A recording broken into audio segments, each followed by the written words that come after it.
જય માતાજી મિત્રો, હું હર્ષા નારીગરા. આજે જણાવતા ખૂબ આનંદ થાય છે કે માલણકા ગામ, માલણકિયા પરિવારના કુળદેવી ખડકાવાળામાં ખોડિયાર પહેલાં નોરતાના દિવસે ખૂબ સરસનું શૈલેષભાઈ વાઘેલાના મુખેથી ગવાયેલું સોંગ રિલીઝ થવા જઈ રહ્યું છે. તો આ માલણકિયા પરિવારને અને માં ખોડિયારમાંના સોંગને આપ સૌ સાથ સહકાર આપી સપોર્ટ કરજો.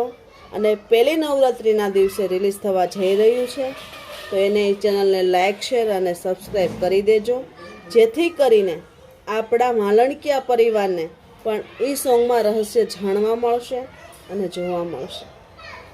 જય માં ખોડિયાર, જય માતાજી.